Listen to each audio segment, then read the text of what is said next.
Selamat pagi semuanya. Mana semangatnya ini? Selamat pagi semuanya. Pagi. Assalamualaikum warahmatullahi wabarakatuh.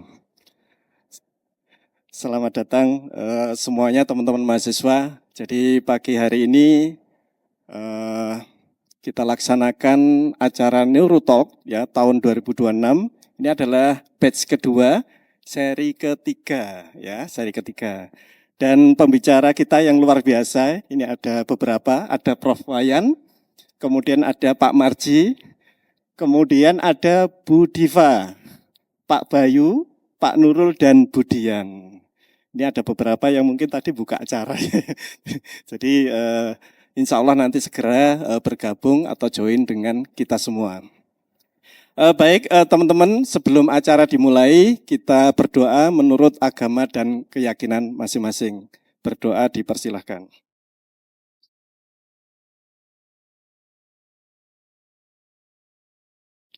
Berdoa selesai.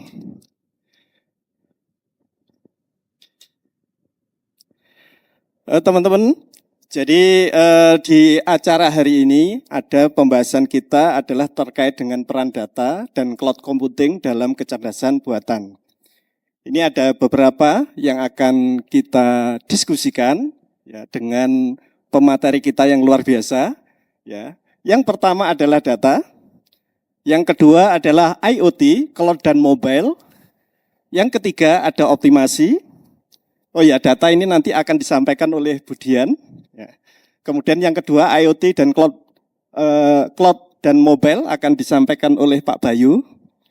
Kemudian yang ketiga optimasi akan disampaikan oleh Pak Wayan.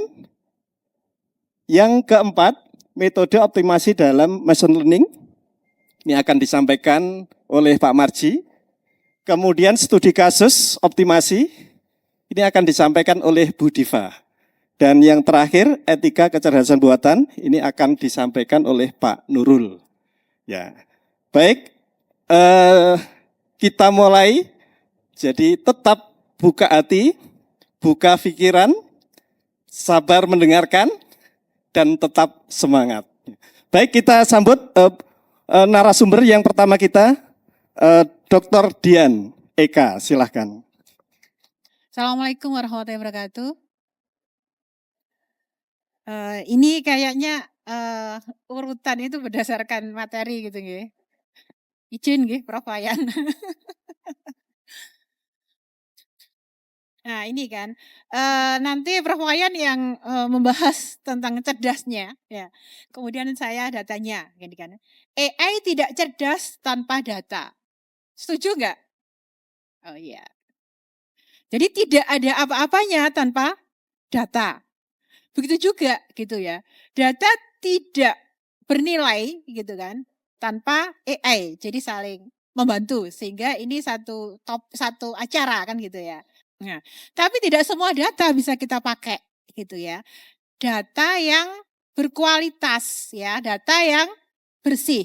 Karena seperti ini ya, sampah yang masuk maka keluar yang sampah. Tapi ini sampah terkait data, bukan sampah dalam arti sesungguhnya. Kalau sampah biasa, begitu diproses itu kan bisa jadi barang yang lebih berharga lagi kan. Jadi bisa jadi pipa, jadi yang lain gitu ya. Jadi bunga plastik dan seterusnya.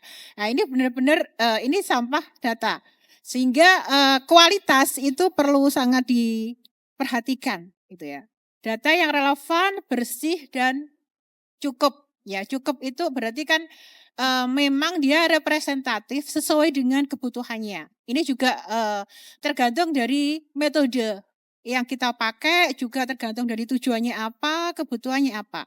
Jadi misalnya sekarang yang nanti tolong diingatkan ya. Hanya berapa? 5 menit ya? 5 menit, 10 menit, tolong diingatkan Pak. Jadi misalnya sekarang yang lagi banyak itu kan ada masalah ya, ada MBG, ada sekolah rakyat gitu ya.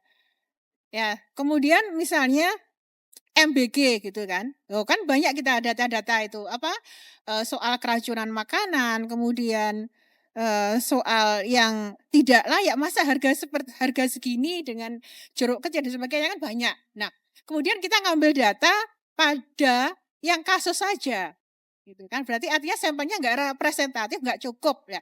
Kemudian memposting lah, ini hasil penelitian dari Prof. Wayan bahwa MBG itu menyebabkan keracunan kan gitu. Nah ini kan datanya nggak benar gitu kan, tidak representatif. Nah akhirnya hasilnya juga palsu, hasilnya juga jelek gitu kan, bisa dipanggil nanti Prof. Wayan itu. Karena hanya meneliti pada daerah yang bermasalah. Harusnya kan misalnya kan ada sampel ada ukurannya ya. Itu MBG seluruh Indonesia, bukan satu kecamatan itu berapa gitu ya. Atau paling enggak mewakili tiap kecamatan di Indonesia itu tadi.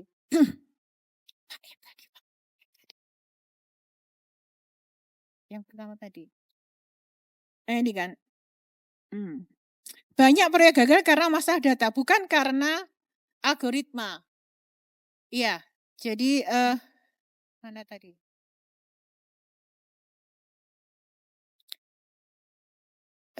Saya juga pernah ya. Jadi dengan data yang banyak gitu ya. Dengan tadi kan data memang banyak endaknya data relatif sesuai dengan kebutuhan. Dengan data yang banyak itu belum tentu hasilnya bagus ya. Saya pernah datanya banyak gitu kan. Dengan algoritma yang baru yang saya buat ternyata kok jelek. Cobalah dengan algoritma yang sudah ada. Tetap jelek padahal algoritma itu harusnya hasilnya itu bagus. Ya, kalau di bawah 50 akurasi, presisi dan seterusnya. Nah, maka berarti yang masalah datanya. Gitu ya. Ya memang. Jadi itu terutama bukan data-data benchmark, bukan data-data yang ada di Kaggle, di USI, ya data yang kita kumpulkan sendiri. Nah, benar ternyata setelah diserahkan ke pakarnya, ternyata data saya bermasalah. Nah, setelah diambil separuh gitu kan 4.000 tinggal 2.000. Nah, itu hasilnya malah bagus gitu ya. Jadi bukan jadi kita cek apa, jadi belum tentu algoritma yang kita pakai itu tidak sesuai, bisa jadi data kita yang bermasalah ya. Atau pelabelan, biasanya sekarang itu kan tadi analisis sentimen gitu ya, penelitian MBA dan sebagainya. Prediksi klasifikasi, ya hasilnya salah gitu ya. Nah ternyata saya pernah cek itu ternyata melabelinya salah, kajarinya salah, jadi hasilnya juga salah gitu ya. Pak tadi nggak apa-apa Pak, berikutnya Pak. Nah ini data, ya data, karena data penting gitu kan, data penting di sini sendiri ada banyak data itu ya, maksudnya yang untuk mata kuliah juga ya ada data science, data mining gitu ya. Nah, yang nanti terakhir dibahas optimasi. Nah, itu ada big data gitu ya. Maka kita harus bisa membedakan mana sih gitu ya. Big data seperti apa, data ini seperti apa, data ini seperti apa. Ya.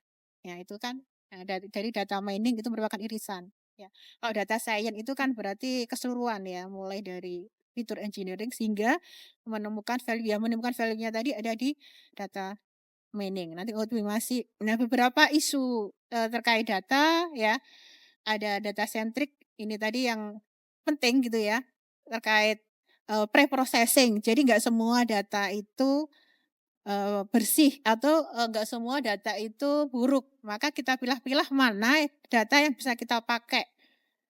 Mana data yang menjadi masalah ya, outlier atau data yang hilang, missing value, yaitu karena bisa jadi nggak mau ngisi gitu kan, atau memang dia nggak punya untuk data tersebut gitu ya.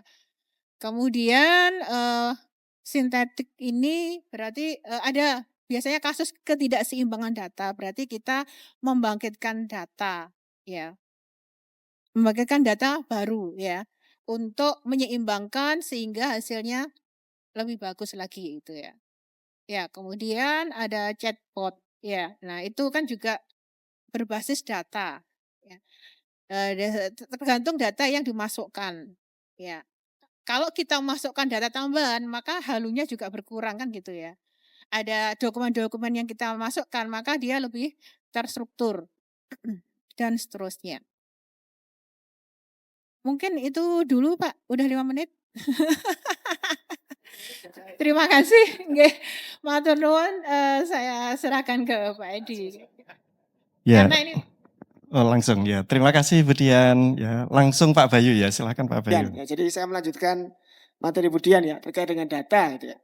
Jadi kita sekarang di era informasi di mana yang namanya data itu sangat banyak ya, bahkan banjir data kalau sekarang ya. Cuman masalahnya kan tidak semua data itu bisa dipakai gitu ya. Makanya sumber datanya harus valid.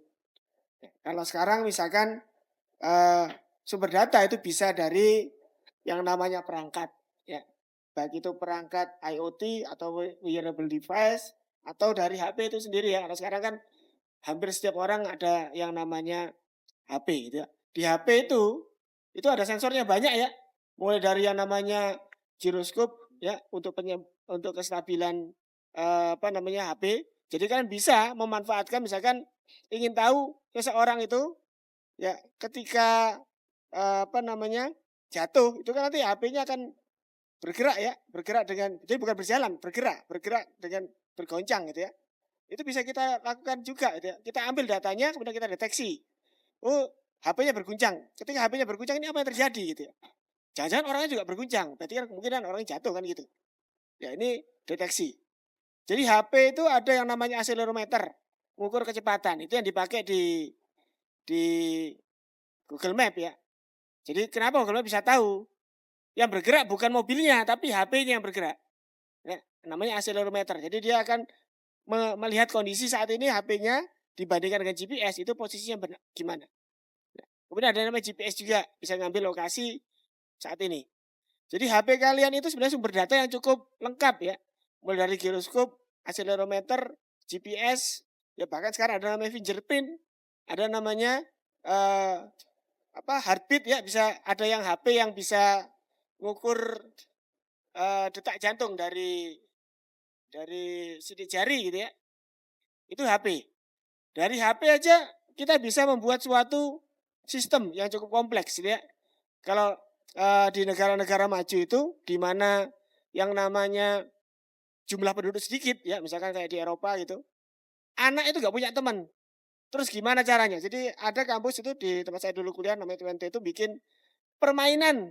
Ya kalau di kita permainan kan benteng-bentengan, kemudian gobak sodor ya, tanpa alat. Kalau mereka karena mereka nggak saling kenal, ya maka gimana caranya bikin pakai alat? Pakai HP. Ya kalau dulu tab gitu ya. Gimana caranya HP itu ada yang namanya bisa berkomunikasi dengan HP lain, tapi tidak melalui WiFi ya, melalui Bluetooth misalnya, atau melalui NFC ya, Near Field Communication, sehingga HP itu bisa saling berkomunikasi. Ya, nanti outputnya bisa menggunakan LCD dan sebagainya. Intinya yang namanya sumber data itu arahnya biasanya sensor ya. Nah, yang namanya sensor sekarang sangat banyak. Makanya IoT atau wearable device itu menjadi salah satu sumber. Ya. Bisa jadi kita nggak perlu bikin ya, nggak perlu bikin. Sudah ada itu ya di mana-mana. Ya contohnya yang paling banyak digunakan yang belum dieksplor untuk mahasiswa gitu ya. Untuk skripsi kadang-kadang bingung nyari topik apa ya. Sumber datanya dari mana? Padahal yang namanya CCTV itu di Malang itu ada 50 CCTV. Ya. Baru Malang aja itu. Coba bisa diakses dan bisa diakses untuk umum. Artinya apa? Data sudah banyak. Tinggal kalian mau proses nanti di bagian optimasi atau di bagian kecerdasan buatan mau digunakan untuk apa? Ya. Mau dihitung mobilnya atau mau dihitung ada yang melanggar peraturan atau tidak. Ya. Kalau sekarang sepeda motor dilepas plat nomornya, ya, dipikirnya nggak bisa deteksi. Ya, di dalam komputer itu ada yang namanya face recognition. Nggak tahu plat nomornya, yang di-capture orangnya. Ya, data kalian kan sudah masuk ke EKTP semua kan? Udah ketika kalian bikin EKTP udah difoto. Ketika kalian ngurusin udah difoto. Orangnya bisa langsung dideteksi, namanya recognition. Ya, bukan detection lagi. Kalau detection itu deteksi dia orang atau bukan. Tapi kalau recognition itu mengenali, ini siapa. Jadi begitu difoto jebret gitu ya. Orangnya sudah ketahuan, ini si A ini. Keluar surat tilang langsung menuju ke alamat yang dituju. Walaupun plat nomornya nggak ada. Ya bisa dilakukan. Cuma masalahnya sudah dieksplorasi atau belum. Sumber data sudah ada. Ya. CCTV ya di sini. Di di Filkom misalnya. Kita bisa gitu ya. Skripsi itu menggunakan yang sudah ada datanya. Namanya behavior recognition misalkan. Yang namanya pencuri dengan mahasiswa beneran itu pasti kelakuannya berbeda. Nah, jadi kita misalnya ada orang gitu ya, kita deteksi apakah dia mahasiswa atau dia pencuri. Nanti pergerakannya itu pasti berbeda. Yang namanya pencuri tolak-toleh gitu ya, lihat gambar-gambar gerak, bisa diam gitu ya, muter-muter di lokasi yang sama, muter-muter. Kalau mahasiswa mungkin diam di tempat ngerjakan. Nah, dari situ kita bisa melakukan inferensi nanti. Ya, ini sumber data. Makanya sekarang ini yang namanya dalam sistem ekosistem digital modern saat ini itu selalu ada 4 hal ya. Ada namanya sumber data, biasanya IoT ya, atau wearable device. Kemudian ada yang namanya cloud, karena nanti dari data itu disimpan ke dalam cloud. Ya, disimpan ke dalam cloud. Kemudian di cloud diapain? Di cloud itu sekarang juga ada yang namanya compute engine, yang namanya artificial intelligence. Jadi data itu diproses dulu ya di dalam cloud itu. Jadi cloud ada 2, ada yang namanya storage. Cloudnya itu jadi IoT masuk ke storage di cloud. Dari storage dimasukkan ke compute engine namanya GPU ya. Dihasilkan namanya algoritma artificial intelligence. Kemudian outputnya dikeluarkan melalui mobile. Dan itu semua kalian sudah belajar ya. Kalian sudah belajar tentang yang namanya input data gitu ya. Kalau misalkan nggak belajar di teknik komputer berarti belum belajar IoT. Ya, tapi bukan berarti nggak bisa punya data ya. Data banyak, ngambil dari medsos juga data. Ngambil dari web crawling data ya. Ngambil data sudah ada di YouTube, itu data ya. Di YouTube diambil kemudian dianalisis, itu juga data.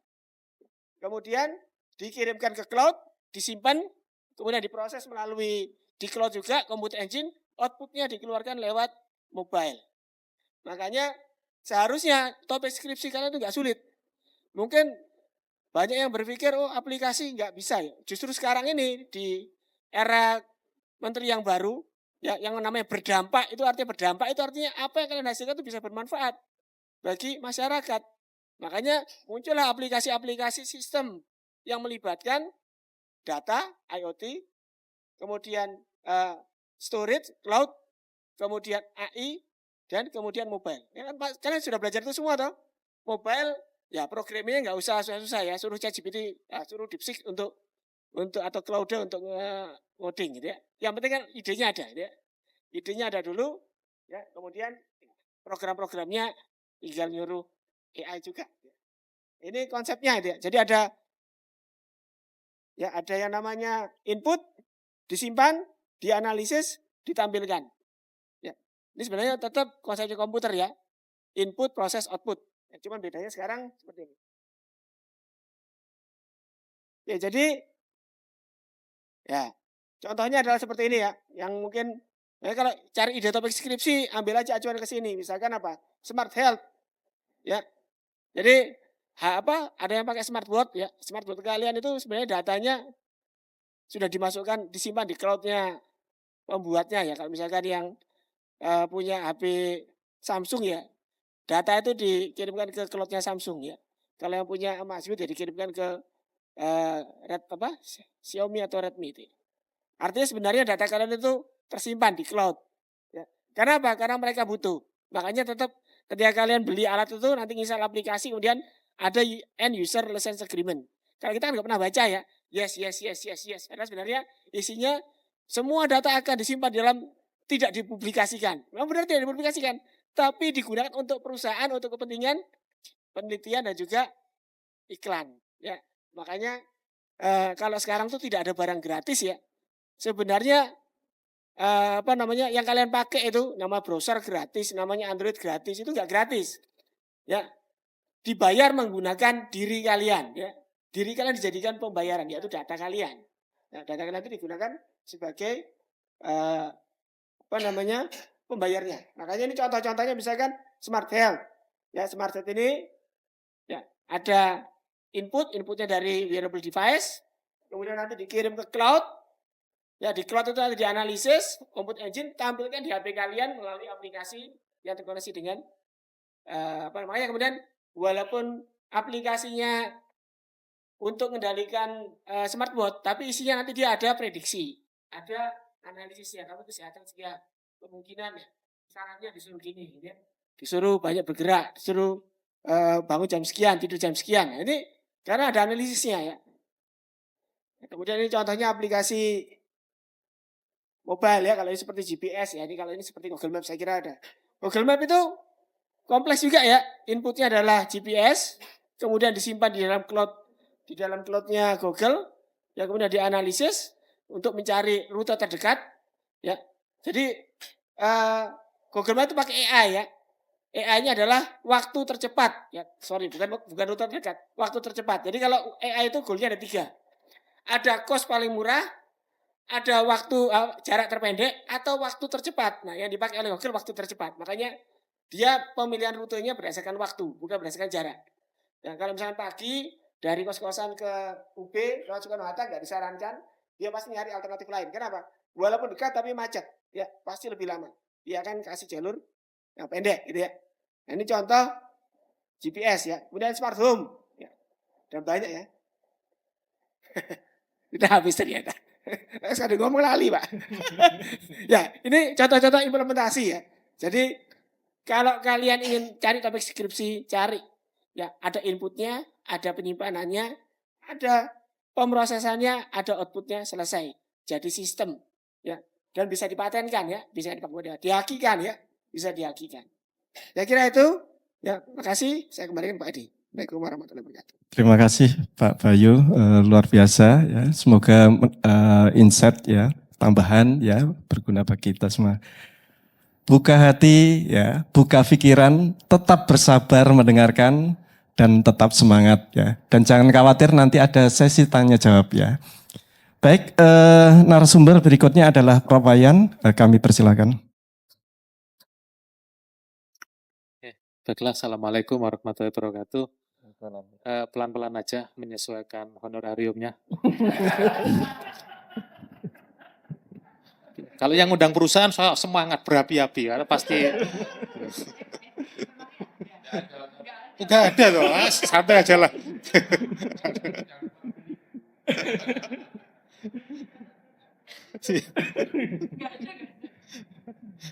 Oke.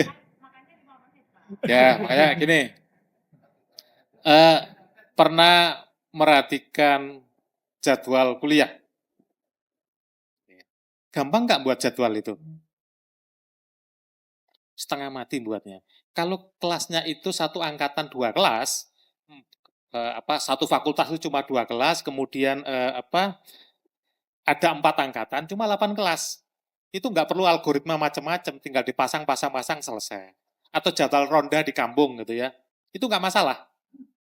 Kan warga satu RT kan nggak banyak, paling 20 orang. Hari Senin siapa 3 orang, hari Selasa berapa 3 orang, selesai. Tapi begitu penjadwalan di Filkom yang mungkin melibatkan 200 kelas kayaknya itu ribet. Itu kalau dikerjakan beneran supaya nggak crash dosen itu, supaya ruangannya cukup, bisa 1 minggu untuk menyusun jadwal. Belum lagi kalau ada Pak Wiwit rewel. Nggak bisa saya Rabu pagi waktunya sepedaan. Bu Chandra juga rewel. Kamis siang jangan, waktunya fitness gitu ya. Itu tambah ribet lagi. Itu baru jadwal kuliah. Bayangkan kalau di perusahaan, itu melibatkan sekian mesin, sekian operator, sehari ada 3 shift. Intinya pabrik itu harus jalan terus. Belum lagi masalah distribusi. Nah, itulah optimasi. Jadi bagaimana mencari solusi yang terbaik. Bahkan kadang-kadang secara algoritma kita jalankan, penghematan 1% itu luar biasa. Misalkan biaya distribusinya itu setahun itu 100 miliar. Perusahaan besar gitu ya. Hemat 1% kan berarti 1 miliar. Nah, jadi kadang-kadang impact-nya yang besar. Nah, kemudian kenapa pakai algoritma metaheuristik? Algoritma itu banyak gitu ya. Algoritma metaheuristik ini memang didesain khusus supaya bisa mencari solusi terbaik. Makanya ada 2 hal. Eksploitasi sama eksplorasi. Kemampuan untuk mencarinya itu dibagi 2. Ini pasangannya satu fakultas atau dari fakultas lain? Berarti eksploitasi. Kalau pasangannya dari fakultas lain, dari universitas lain, berarti itu eksplorasi gitu ya. Eksploitasi itu kemampuan untuk mencari solusi yang bagus di sekitar kita. Tapi eksplorasi itu melihat jauh ke sana, di sekitarnya. Luyuran gitu ya. Tapi belum tentu juga bagus. Di sini ada yang baik, dapatnya di sana yang lebih jelek gitu kan Mungkin kan? Nah, ini keseimbangan supaya tercover dua-duanya. Itu algoritma meta heuristik. Apakah susah? Gampang gitu ya. Kalau jadi skripsi saya jamin 3 bulan selesai gitu ya. Seminggu kayaknya itu. Bu Diva dulu kan algoritma genetik kan ya. Gampang kan ya?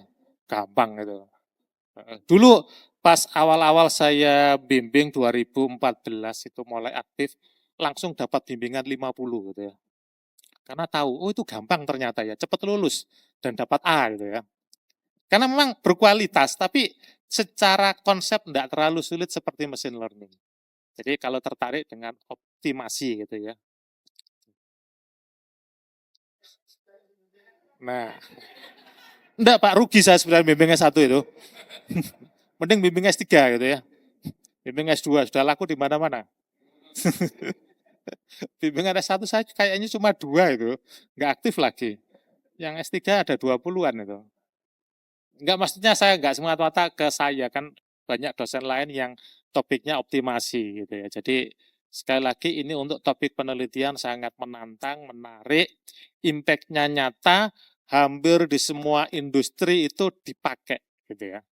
Meskipun dalam skala yang berbeda-beda. Jadi kalau kerja punya pengalaman optimasi, ini bisa diaplikasikan. Bahkan sekedar untuk distribusi produk, strategi untuk apa, katakanlah pemasangan, sekarang kan banyak provider internet kan ya, itu optimasi juga sebenarnya, pemasangan kabelnya seperti apa, lain-lain. Jadi kalau ngerjakan sekarang, itu jadi salah satu nilai lebih pada saat nanti setelah lulus. Saya pikir itu aja dari saya gitu ya.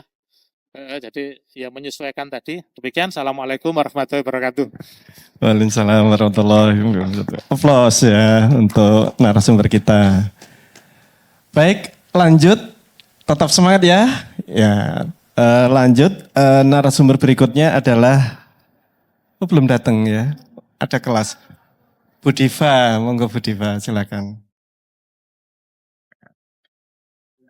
Budi.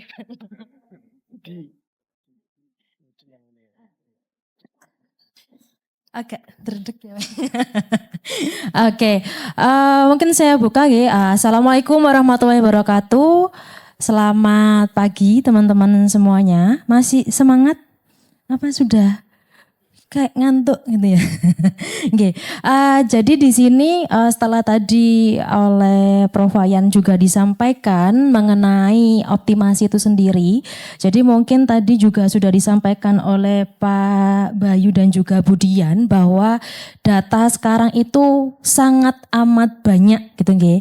Jadi banyak sekali data yang kita temukan. Namun ya, dari banyaknya data itu pasti kita banyak sekali kendala yang akan atau keterbatasan yang akan kita gunakan. Nah, mungkin saya ingin sekali teman-teman sekalian di sini ingin mencoba bayangkan gitu ya. Jadi mungkin seperti ini. Kalian punya gitu, kalian sedang dihadapkan pada atau kalian berada di dalam ruangan yang tertutup, gelap gulita.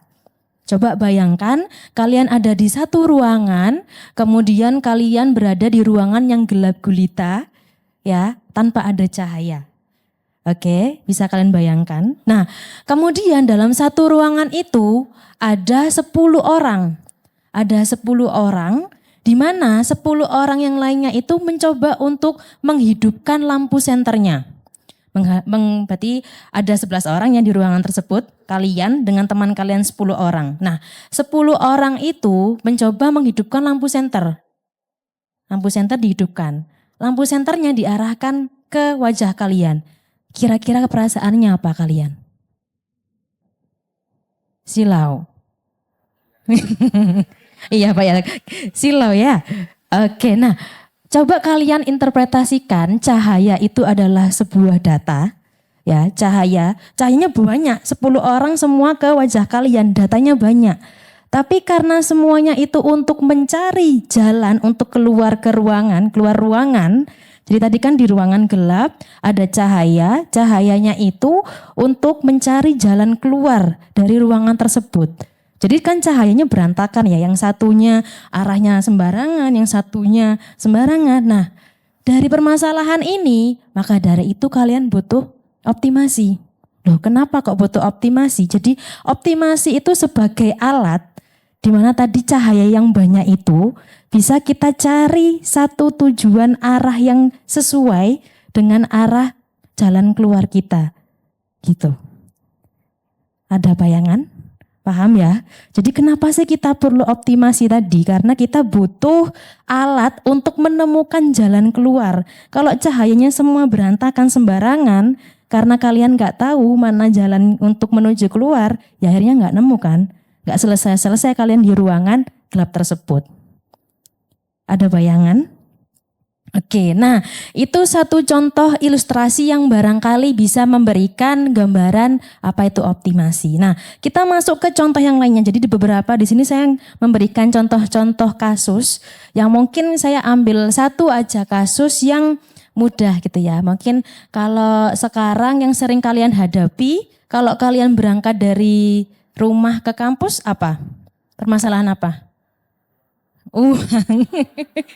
Datang dari rumah ke kampus apa permasalahannya?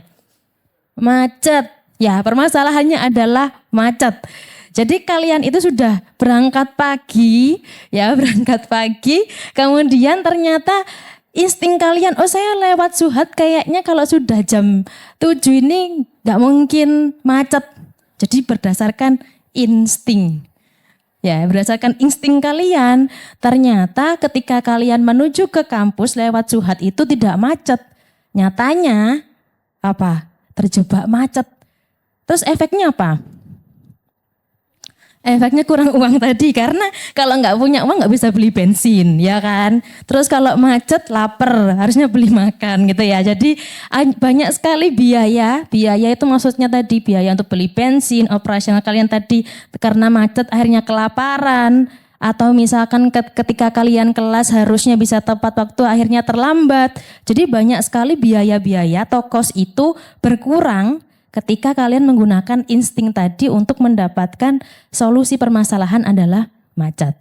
Nah, contoh di sini kasus yang saya berikan, contohnya ada di case 1 sama case 3.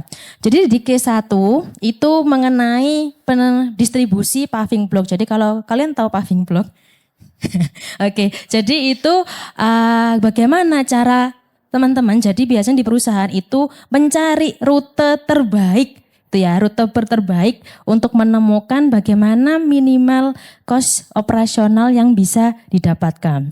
Atau permasalahan yang kedua mengenai VRPTW-nya untuk travel agent. Jadi permasalahan perusahaan ini itu berdasarkan cash collection.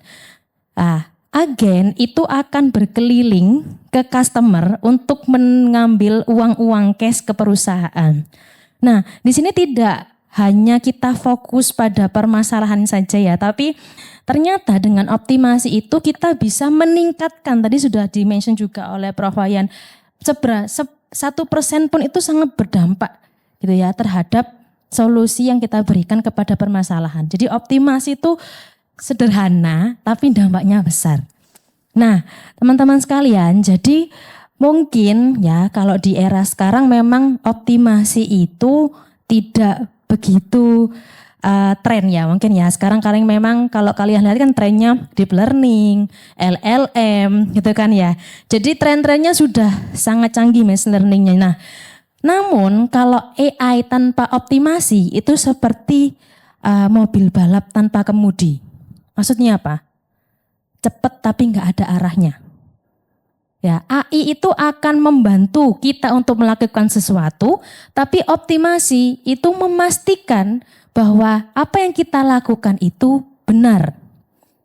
Ya, mungkin kalian bayangkan apa sih optimasi gitu ya. Jadi AI itu akan membantu kita untuk melakukan sesuatu, tapi optimasi itu memastikan kita melakukan sesuatu itu benar. Seperti itu. Jadi kenapa kalian itu perlu belajar optimasi ya. Jadi kalau teman-teman optimasi itu berarti harus anak informatika ya Bu. Enggak. Jadi optimasi itu semuanya bisa belajar. Bisa SI, bisa Tekom atau siapapun orang-orang fakultas lain pun juga berbicara optimasi. Karena optimasi itu kalau kita lihat juga ya kenyataannya bahwa di dunia ini itu kan sumber daya kita terbatas. Betul? Sumber daya kita terbatas. Namun kebutuhan manusia itu tidak terbatas. Maka urgensinya apa? Kita butuh optimasi. Jadi optimasi itu tidak mengenai seberapa banyak hal yang kita miliki, namun seberapa hebat si algoritma ini, si alat ini tuh bisa menghandle hal-hal yang terbatas untuk mendapatkan dampak yang maksimal. Jadi fokusnya itu. Mungkin itu saja dari saya, Pak. Saya akhiri ya. Wassalamualaikum warahmatullahi wabarakatuh. Selamat pagi semuanya.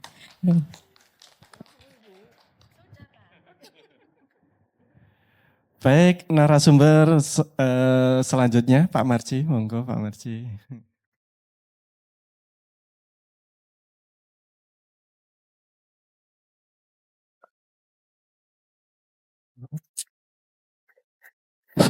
Oke, terima kasih.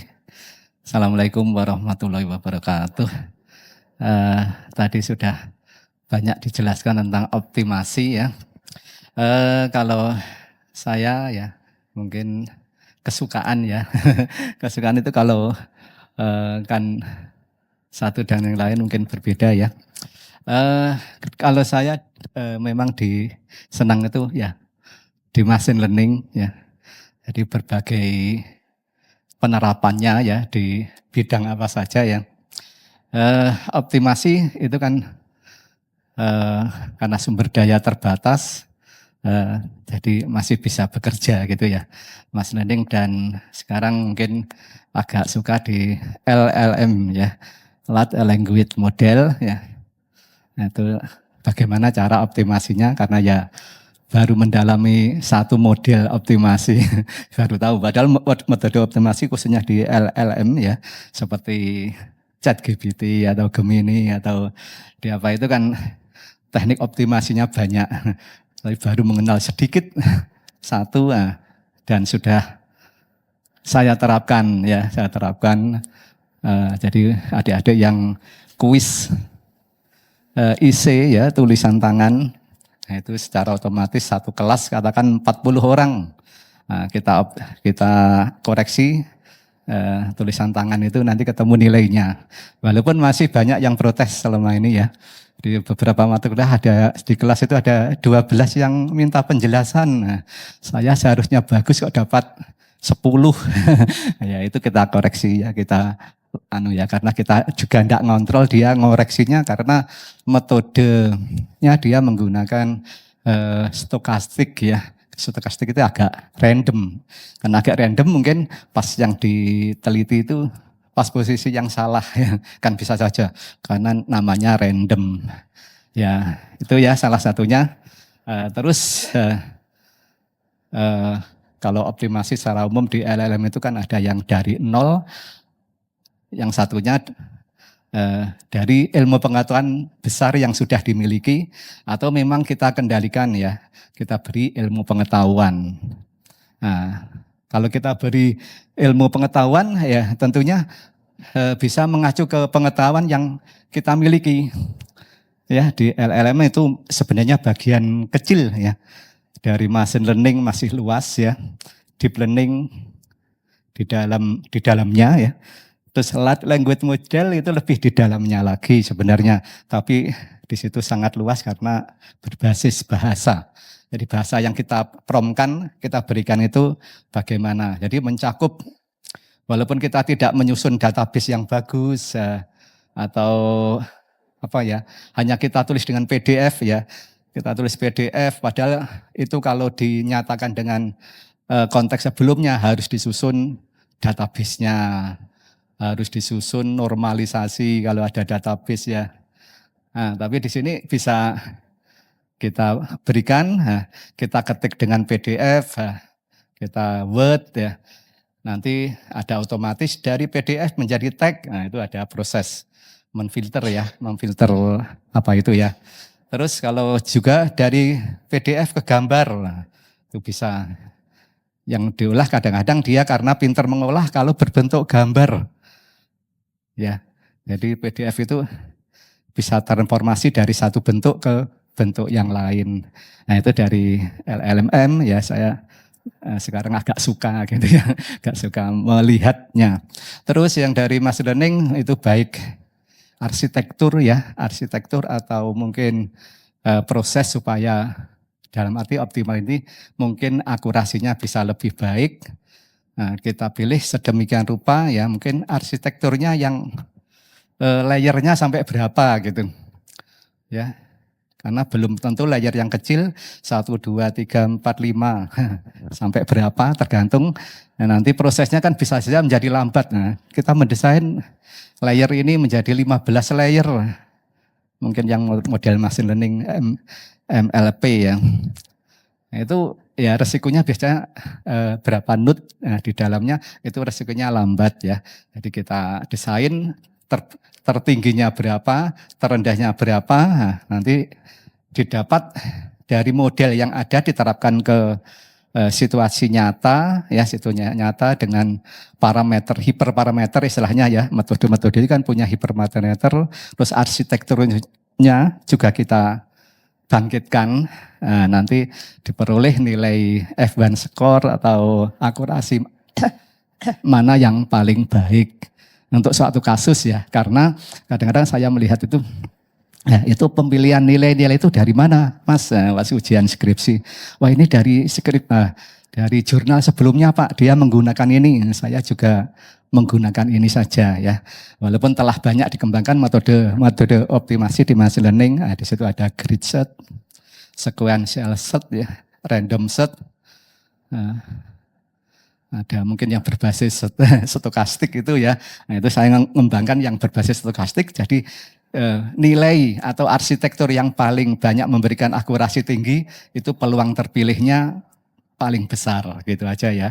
Oh ini arsitektur dengan 11 layer ini kok banyak menyumbang akurasi tertinggi pada suatu data ya, data gambar atau data ya data tag ya, database. Nah, maka sering dipilih. Nah, gitu mungkin yang bisa kami sampaikan ya, selain metode-metode yang lain pada yang standar ya itu bisa dipelajari. Ya terima kasih. Kita akhiri. Wassalamualaikum warahmatullahi wabarakatuh.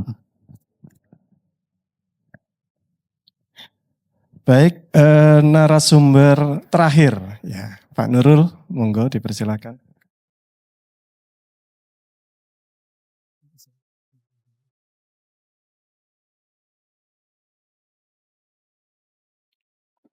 Baik, Assalamualaikum warahmatullahi wabarakatuh.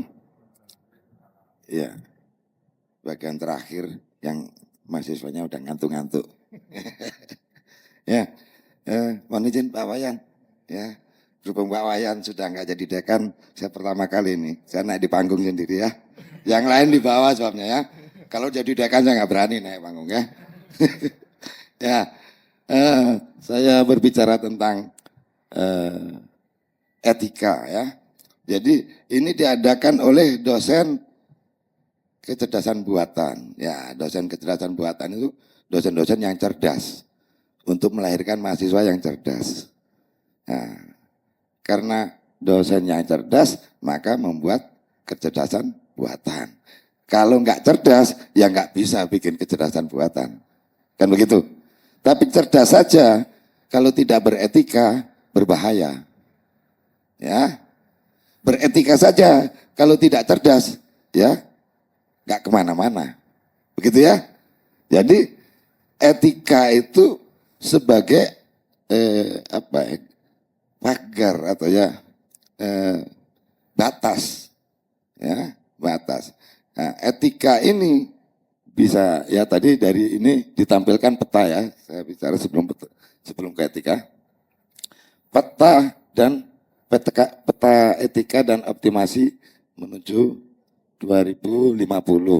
Nah, segmen 1 ya itu fondasi, teknik dan moral.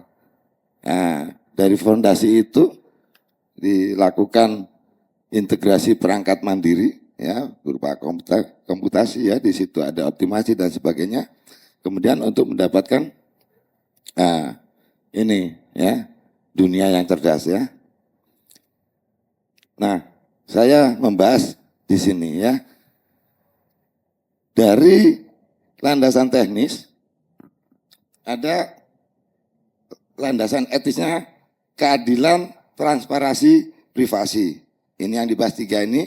Kalau dari Pertor ya ada 5. Ya, ditambahi harus handal, harus satu lagi ada ya. Jadi yang paling penting adalah ini 3, yaitu keadilan, transparansi, privasi. Ini data ya. Itu harus bersifat itu. Nah, kemudian dari data itulah tadi bisa diolah macam-macam. Nah, adil. Adil yang seperti apa? Jadi kalau data, ini data hubungannya dengan data latih tentunya ya. Data latih, kemudian data uji. Data latihnya terutama pada saat mengambil data itu, misalkan salah satu contoh seleksi seleksi mahasiswa atau seleksi dosen untuk sesuatu. Nah, kalau data pertama orang yang dimasukkan Pak Wayan yang jadi contoh ya, Prof Wayan. Habis itu orang yang mirip Prof Wayan. Habis itu putranya Pak Wayan. Mirip semua ke sana. Akhirnya cenderung pada saat itu nanti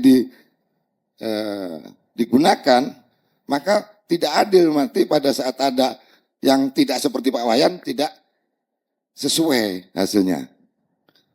Atau mungkin banyakkan laki-laki ya datanya. Jadi nanti akan merugikan pada saat yang daftar adalah perempuan. Seperti itu ya. Keadilan berdasarkan gender atau berdasarkan ekonomi, berdasarkan macam-macam. Ya, itu. Jadi bisa dari datanya, bisa jadi dari orangnya yang coding ya, orang pinternya itu. Terus kemudian transparansi, ya harus bisa dimengerti penjelasannya. Kalau nggak bisa dimengerti, ya bingung bareng ya, nggak jadi cerdas-cerdas tapi membingungkan. Jadi harus jelas. Kemudian privasi, ya karena di sini menyangkut dengan privasi akun itu ada identitas diri. Maka identitas ini harus terlindungi. Pertama harus terlindungi dan handal. Handal tidak mudah dibobol. Terlindungi tapi tidak mudah dibobol. Dihack. Ya percuma, tidak aman. Ya. Jadi penting sekali privasi ini. Nah, kalau tambahan dari rektor ada handal tadi ya. Handal itu maksudnya tidak mudah dibobol. Nah, kemudian, dari etika tersebut, ya banyak contoh pelanggaran-pelanggaran di korban dari AI, ya yang dirugikan oleh AI. Kemudian kerpaan dulu ya. Jadi beberapa contoh ini tadi yang perekrutan tadi ada contoh perekrutan Amazon ya kalau di sini. Tapi yang enggak terlalu jauh lah. Kita bikin perekrutan mahasiswa, perekrutan seperti pembuatan jadwal seperti itu ya. Itu juga kalau misalkan data yang dimasukkan misalkan dosen-dosen muda yang masih banyak waktu, dedikasi tinggi. Nah, kemudian pada saat digeneritkan ke semua ada dosen yang senior, ya akhirnya tidak sesuai gitu ya. Udah berapa menit Pak? Ya. Jadi saya kira jika Anda tertarik penelitian di bidang etika ini, ya memang data, terutama datanya, data yang harus seimbang ya. Seimbang dalam arti adil, kemudian kalaupun acak itu juga acak harus tidak bisa langsung acak begitu, nggak bisa. Tetap harus dilihat sisi gendernya, laki-laki perempuannya harus seimbang. kemudian secara status ekonomi, status macam-macam harus seimbang. Saya kira demikian yang bisa saya sampaikan. Ya, saya kembalikan ke moderator. Terima kasih. Assalamualaikum warahmatullahi wabarakatuh. Waalaikumsalam warahmatullahi wabarakatuh. Aplaus untuk kita semua ya. Masih bertahan ya dan tetap semangat. Ya. Baik teman-teman sekalian, kita masuk sesi selanjutnya. Tapi di sini ada pesan dari panitia nanti untuk presensi ya. Di sini bisa di scan ya menggunakan HP. Mohon nanti juga diisi feedbacknya ya. Baik, kita masuk sesi selanjutnya atau sesi kedua adalah sesi tanya jawab. Nah, untuk sesi tanya jawab ini insya Allah waktunya agak longgar ya. Jadi silakan mungkin teman-teman menanyakan ke para narasumber. Jadi nanti diperkenalkan namanya siapa, kemudian dari prodi apa, mungkin angkatan juga boleh ya. Angkatan berapa, dan pertanyaannya ditujukan kepada siapa ya. Mungkin ada dosen yang sudah soulmate gitu ya. Mungkin nanti teman-teman jadi kalau misalkan nanti oh saya sukanya mengarah bidang optimasi ya, nanti bisa hubungi Bu Diva ya atau Prof. Wayan. Kemudian mungkin terkait dengan machine learning ya dengan Pak Marji ya. Ada IoT ya mungkin, nah Pak Bayu ya. Mungkin terkait dengan mobile ya. Jadi misalkan diimplementasikan ke mobile ya, itu nanti bisa menghubungi Pak Bayu. Etik dengan Pak Nurul ya, dan seterusnya. Budian juga tentunya ya. Optimasi juga ya. Sekarang di TI Bu ya, teknologi informasi beliaunya ya. Jadi kalau misalkan Pak kalau misalkan pembimbingnya lintas prodi boleh enggak? Boleh ya. Bahkan lintas fakultas juga boleh. Jadi misalkan teman-teman kalau pembimbing satu dari Filkom, tapi terkait dengan kesehatan misalkan ya, itu dengan dosen dari FK atau FKG dan seterusnya itu memungkinkan ya, memungkinkan boleh ya, jadi boleh. Nah ini kalau misalkan nanti suatu saat melakukan riset. Tapi ini masih teman-teman kan luas ya, jadi pembahasan diskusi atau neurotalk kali ini setidaknya bisa membuka wawasan kita ya terkait dengan AI ya. Baik, dipersilakan pertanyaan yang pertama ya nanti juga ditujukan ke siapa ya, silahkan. Oke, baik, saya sedikit berikan ide gitu ya. Kebetulan sekarang kan lagi musim lomba ini ya. Ada MTQ UP, ada Gemastik, ada PKM gitu ya. Ini kan sebenarnya lomba itu yang dibutuhkan adalah mencari solusi untuk masyarakat. Gitu. Di mana persoalan-persoalan masyarakat bisa diselesaikan. Nah, sebenarnya banyak ya, apalagi Indonesia. Jangan lupa Indonesia itu isinya penuh dengan masalah gitu ya. Jadi masalah Indonesia itu banyak. Nah, sekarang kan bagaimana kontribusi kita di dalam menyelesaikan masalah tersebut. Ya. Yang penting pertama datanya dulu ya, dibahas oleh Budian.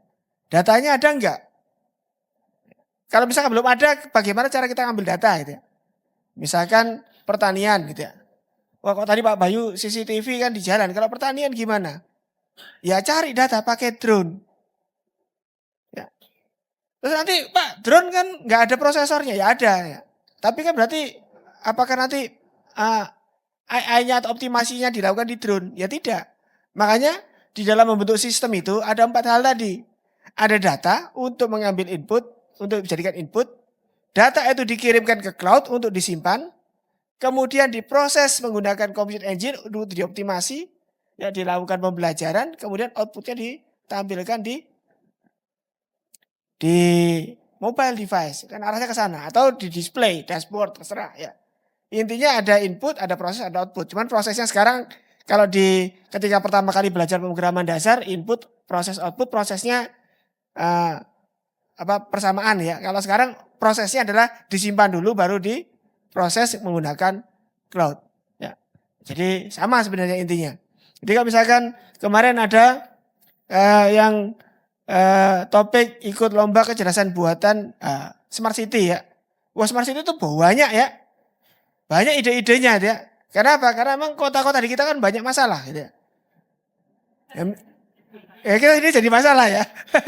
Masalah transportasi. Atau misalnya ketika yang dari Kalimantan gitu ya, sering banjir ya, sampai gak ketahuan buaya ada di jalan gitu ya. Gara-gara banjir, sungainya meluap, buaya jalan-jalan di jalan raya gitu ya. Nah, padahal sebenarnya di kota tersebut banyak CCTV gitu ya. Nah, kan bisa juga gitu ya. Oh, ada buaya ya?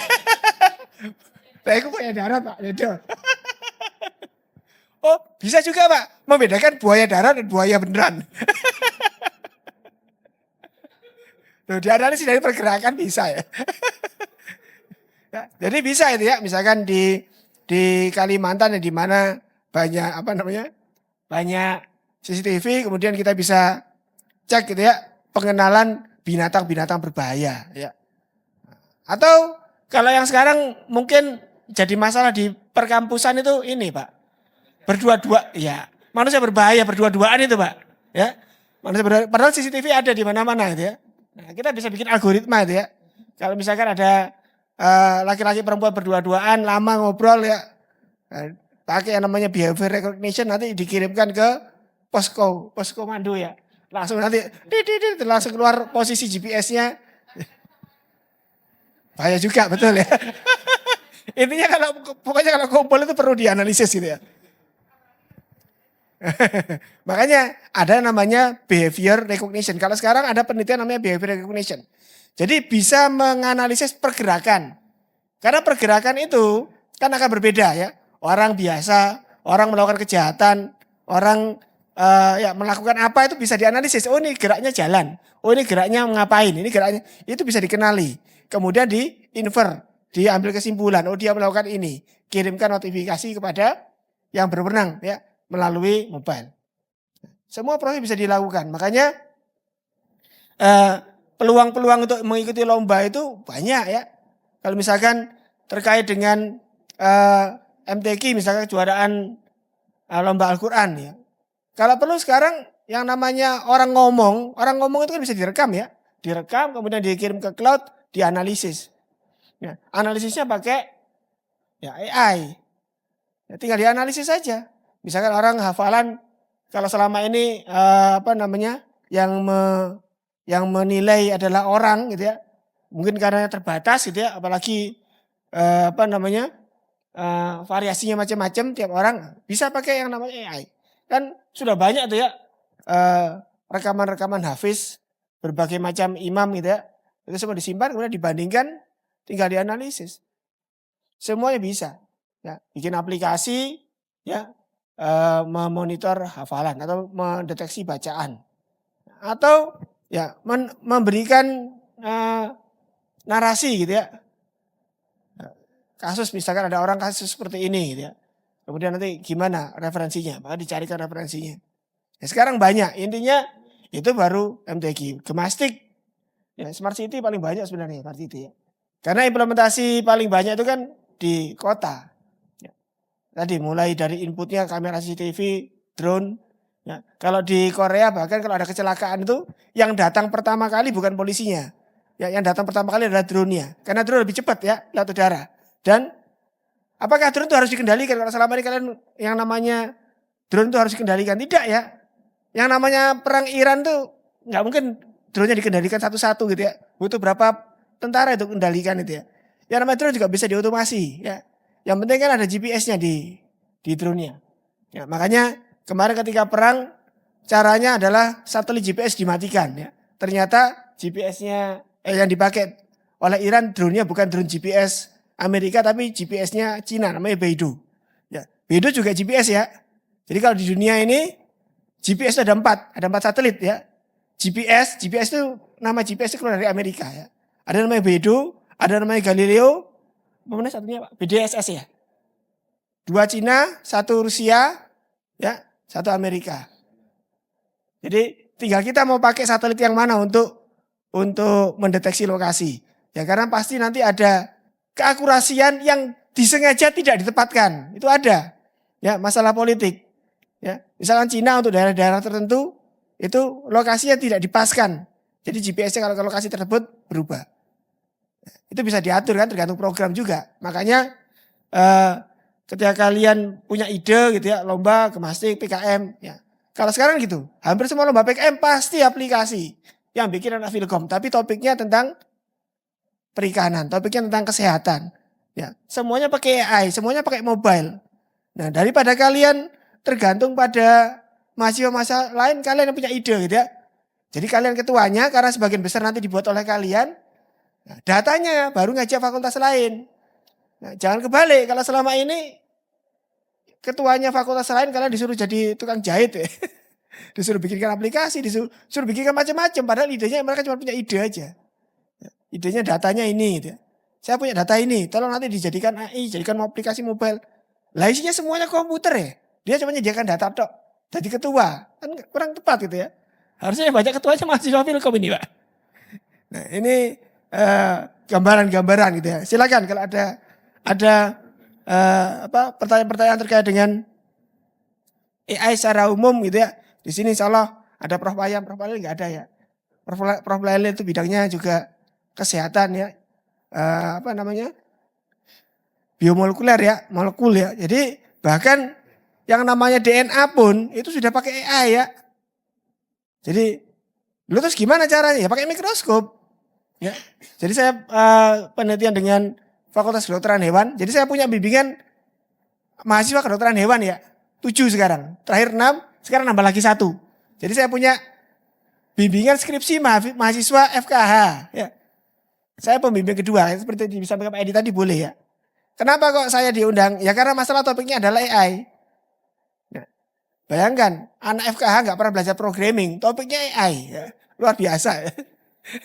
Saya coba ngajari pakai Python perintahnya ini, 5, harus hafalkan perintah ini. Yang penting nanti ada datanya diginikan, ya diproses masukkan program ini, keluarnya nanti gini. Ya. Topiknya adalah mendeteksi telur cacing di dalam kotoran. Ya, jadi bisa mengetahui binatang ini sehat atau tidak dari kotorannya ya. Nanti kemudian dideteksi cacingnya jenisnya apa. Dari telurnya bukan dari cacingnya. Ya, jadi kan yang namanya kadang-kadang kalau cacing kan susah keluar dari perut ya. Tapi kalau telurnya kan suka keluar ya. Nah itu dideteksi. Jadi itu bisa mendeteksi kesehatan hewan ternak. Ya, ini contoh.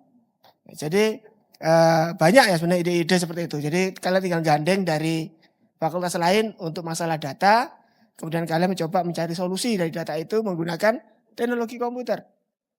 Nah, biasanya selalu mereka inputnya adalah data, kemudian kalian menyelesaikan menggunakan teknologi, ya komputer menggunakan AI. Ya, otomatis prosesnya paling gampang seperti tadi ya. Inputnya dari HP, ya kemudian kirimkan ke cloud, kemudian diselesaikan di cloud, outputnya dikirimkan lagi ke HP. Jadi HP itu hanya digunakan sebagai input dan output, bukan sebagai proses. Ya walaupun tadi disebutkan oleh Pak Nurul tadi ada yang namanya on device AI ya. Itu hanya untuk HP-HP yang mahal ya, yang punya GPU dan punya komputasi power yang kuat. Tapi sebagian besar HP kan enggak. Apakah kemudian berarti HP enggak bisa digunakan untuk AI? Bisa.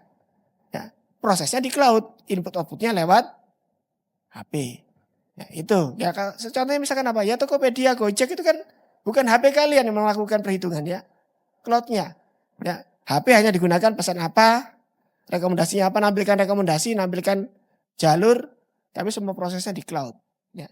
Ini contoh-contoh ide masalah-masalah implementasi AI di dalam dunia saat ini. Ya.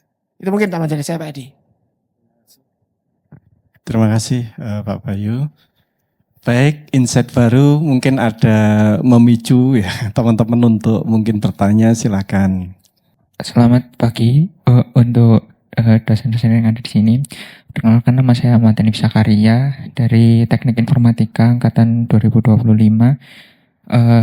Di sini saya tertarik dengan topik yang tadi terkait dengan built-in AI pada mobile device.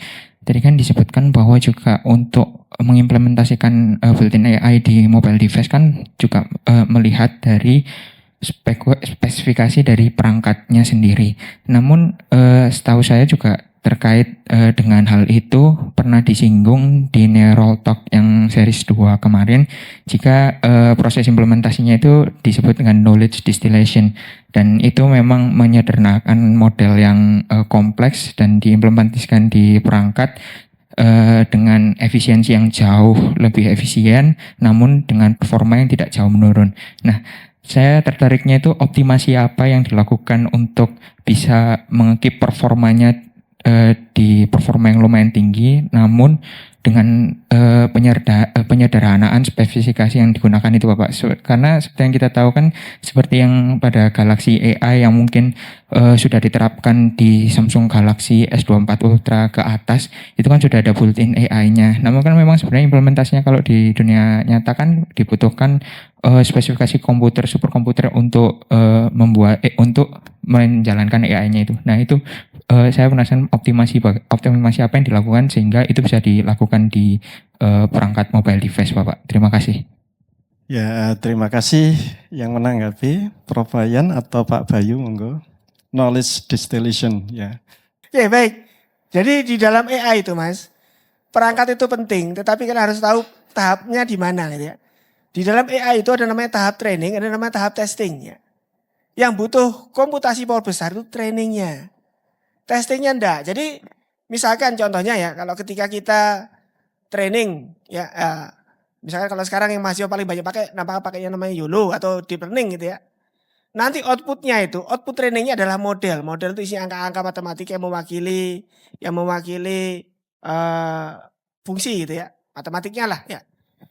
Modelnya itu bisa keluar macam-macam. Ya, ada yang namanya model nano, ada namanya model small, tiny, ya ada namanya model medium, ada model large. Semakin besar modelnya, artinya semakin kompleks yang bisa dihitung, ya, maka dia bisa mengenali dengan lebih baik. Tetapi otomatis membutuhkan memori dan membutuhkan computation power yang lebih besar. Ya. Sama ya.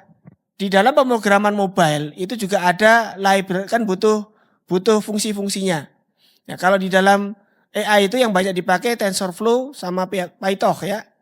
Nah, itu punya versi light. Versi light itu artinya versi yang sederhana yang bisa di programming di mobile. Ya. Kita taruh di situ, modelnya pakai mana? Ya pakai model yang nano. Nanti enggak match ya. Kalau misalkan kalian pasang di training pakai model large, kemudian ditaruh di dalam HP, kemudian di running pakai model library light, enggak match ya. Memorinya enggak cukup biasanya. Nah, kenapa kok itu jadi alternatif ya? Sebenarnya tergantung kasus, Mas. Ya. Jadi kita punya masalah, ya. Yang namanya masalah itu penyelesaiannya bisa banyak. Bisa banyak cara. Nah, ketika kalian punya kasus, maka alternatifnya kayak tadi dua kalau AI. Apakah diselesaikan langsung di aplikasi mobile atau dikirim, ya diselesaikan melalui cloud. Selalu ada trade off. Ya, contohnya kemarin saya bikinkan aplikasi untuk pondok pesantren. Ya, di Madura, Pucuk ya. Internetnya nggak ada. Terus gimana caranya? Bikin aplikasi mobile yang database-nya lokal HP, kan ada SQLite. Datanya disimpan di situ. Kenapa kok nggak pakai cloud? Lah, kita bikin capek-capek pakai cloud pertama harus bayar. Ya, pesantrennya kecil. Ya, nggak biayanya nggak besar. Harus sewa cloud. Ya, nggak kuat mereka. Kemudian internetnya nggak ada. Kadang-kadang nyambung, kadang-kadang nggak bisa. Maka solusinya kita bikinkan aplikasi monitoring pesantrennya untuk sifatnya lokal. Tapi nanti kita punya versi lengkapnya yang menggunakan cloud itu untuk pesantren-pesantren besar. Ya, di mana di kota, mungkin pesertanya banyak. Ya, nanti bisa disimpan di cloud datanya. Ya, semuanya tergantung dari goal-nya. Makanya ketika kalian punya masalah, ya, itu kan ada analisis kebutuhan gitu ya. Di analisis kebutuhan itu kan dilihat sebenarnya personanya atau usernya, aktornya itu siapa? Ya. Apakah aktor ini nanti menentukan bagaimana SDLC yang digunakan dan implementasinya seperti apa? Kan tergantung aktornya. Aktornya siapa? Aktornya ustadz yang di daerah terpencil nggak ada internet. Nah, berarti kita solusinya menggunakan sistem yang lokal. Tapi kalau misalkan ini aktornya ustadz yang ada di pesantren yang besar di kota yang fasilitasnya canggih, bayar SPP-nya mahal, nah ini beda lagi. Ya. Jadi sebenarnya knowledge distillation itu ditujukan untuk ya goal-nya apa? Apakah selalu terbaik? Tidak, Mas. Ya, belum tentu yang namanya kecil itu bagus, besar juga belum tentu bagus. Makanya tergantung yang namanya tergantung yang namanya targetnya, goalnya ya. Jadi kalau misalkan sekarang ini, misalkan contohnya UB punya yang namanya Nvidia GTX apa GTA? Nvidia A100 ya, itu apa Cid? Itu superkomputer ya, satu komputernya 3 miliar. Ya, AI, untuk AI. Oh 5, loh. Aku ditawari 3 miliar kok jadi 5. Ya 5 miliar ya. Itu untuk training. Ya sebenarnya bisa, untuk masih kalau bisa untuk training pasti bisa untuk testing. Tetapi sebenarnya seandainya pun nanti misalkan speknya penuh, ya untuk testing, kalau testing itu kan tinggal ambil data, datanya dihitung menggunakan model yang sudah ada. Itu nggak perlu pakai yang mahal. Jadi kalau sekarang Nvidia itu keluarnya macam-macam ya. Ada versi yang DGX ya. Ada yang versi untuk testing itu yang 80 juta. Ya, modelnya lebih kecil. Itu bisa untuk testing. Jadi nanti tetap ditaruh di cloud untuk testing pakai ini, untuk training pakai ini. Ya. Distillation itu ya ketika ternyata wah pakai cloud nggak memungkinkan gitu ya, kayak tadi ya. Misalkan kalian bikin aplikasi yang ditujukan untuk di daerah yang dimana internetnya nggak ada ya, walaupun sekarang mungkin hampir bisa jadi nggak ada ya, yang nggak ada internetnya. Misalkan di daerah terpencil kalau nggak ada internetnya belikan aja satelit apa namanya Elon Musk ya, Starlink ya, itu bandwidthnya bisa besar, bisa ke pelosok-pelosok, tinggal dibikin jaringannya didistributed selesai. Tapi seandainya pun wah beli Starlink mahal 50 juta ya, nah sudah pakai aplikasi mobile dibawa dari rumah sudah include di dalamnya AI ya, mau nggak mau pakai yang versi light ya, pakai misalkan kita pakai model trainingnya pakai yang standar masih nanonya masih besar ya, kita pilah-pilah lagi ya. Jadi data itu bisa jadi data yang banyak itu bagus ya, tetapi ketika data banyak itu justru menimbulkan model yang besar, variasi yang besar ya, kita bisa seleksi lagi, difilter lagi datanya ya, sehingga didapatkan model lebih kecil tapi bisa spesifik ke kasus yang lebih kecil ya. Kan kalau contohnya kalau sekarang kalau misalkan belajar tentang AI ya, biasanya diarahkan ke yang namanya dataset COCO ya. Tahu COCO ya? COCO pandan ya. COCO itu common object apa? Singkatnya common object COCO. Jadi dia itu punya dataset yang isinya adalah benda-benda umum. Ya, contohnya anjing, kucing, sepeda, mobil ya. Itu dataset awalnya ya, untuk pembelajaran awal. Biasanya pakai itu. Tapi kan sebenarnya kalau kita punya kasus khusus kayak tadi, bikin aplikasi mobile untuk deteksi cacing gitu ya. Kira-kira di dalam kotoran itu ada gambar mobil enggak? Kan enggak mungkin juga. Ngapain kita belajar pakai mobil? Ya paling enggak untuk transfer awalnya bisa untuk mengenali objek-objek tertentu. Tetapi sebenarnya fokusnya nanti bisa dikecilkan untuk mengenali bentuk-bentuk lebih kecil yang hanya spesifik di kotoran itu aja. Sehingga ya aplikasinya bisa lebih spesifik, mungkin modelnya bisa lebih kecil. Ketika modelnya lebih kecil, kita bisa gunakan di mobile. Nah ini alternatif. Jadi sebenarnya dalam kondisi sekarang itu banyak alternatif ya. Banyak seri, banyak versi gitu ya. Kalau kalian beli laptop aja, ya namanya Nvidia untuk main game aja serinya banyak gitu ya. 360 ya. 3060, 3070, 3090, sekarang 5090 ya. Ada yang namanya versi enterprise. Ya. Macam-macam, artinya sekarang ini ketika kita punya masalah, nanti kita tinggal menyesuaikan. Masalah itu mau diselesaikan dengan skala apa. Ya, insya Allah bisa ya. Itu aja mungkin dari saya. Terima kasih. Baik. Iya, terima kasih Pak Bayu. Terkait dengan optimasi ya. Ini tadi optimasinya mungkin juga peran dari kita ya, memilih mungkin terkait dengan permasalahan dan seterusnya ya. Apakah sudah menjawab pertanyaannya atau bagaimana ya silakan. Insya Allah sudah Bapak, terima kasih. Berarti beberapa hal yang bisa saya rangkum tadi memang untuk penggunaan dari bagaimana itu akan diimplementasikan, juga melihat kondisi yang ada. Jika memang kondisinya tidak tidak available untuk penggunaan model yang besar, berarti kita bisa menggunakan skala yang lebih kecil untuk skala lokal, dan kita bisa menggunakan model yang nano sehingga bisa lebih efektif untuk kondisi tertentu. Mungkin beberapa hal yang bisa rangkum itu yang bisa saya rangkum itu, Pak. Terima kasih Pak Wahyu. Baik, nah itu sebenarnya memicu kita juga ya. Jadi terkait dengan tambahan dari Pak Bayu tadi ya, jadi knowledge distillation memungkinkan untuk banyak kasus ya. Jadi misalkan sekarang ini kan tapi harus koneksi internet ya, ada. Misalkan kayak flight radar itu HP kita arahkan itu pesawat apa, itu di HP kita sudah kelihatan. Pesawat apa, kecepatannya berapa dan seterusnya. Tapi itu kan harus koneksi internet. Ya, ini juga jadi peluang riset, mungkin suatu saat teman-teman mungkin tahu berbagai lingkungan yang ada di sekitar ya. Jadi tidak harus menggunakan internet, bagaimana kalau misalkan saya memfoto gambar misalkan daun, ini daun apa sih? Apalagi sekarang ini kan banyak gedung ya, tanaman banyak yang tidak kita kenal. Itu kalau misalkan deteksi tanaman ya, mungkin dari daunnya, dari pohonnya dan seterusnya. Jadi untuk kasus tertentu tadi tidak luas ya, tidak luas.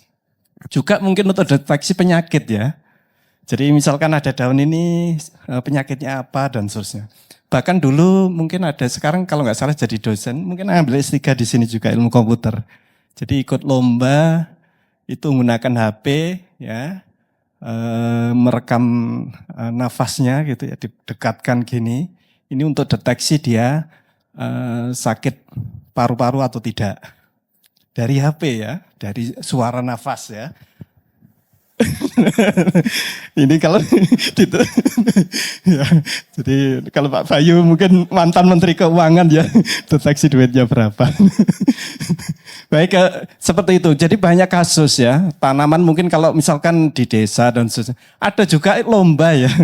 Misalkan ya, dari foto ini kira-kira misalkan ada sapi ya, ketinggiannya dengan jarak tertentu, ini kira-kira tinggi sapi ini berapa, beratnya berapa dan seterusnya, dan perkiraan harga misalkan ya.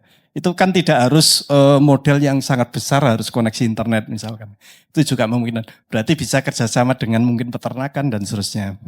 Jadi di pertanian juga bisa, kesehatan bisa dan seterusnya dengan skala yang lebih kecil. Jadi fokusnya nanti ya dengan sumber daya yang terbatas itu bisa dihasilkan hasil yang optimal.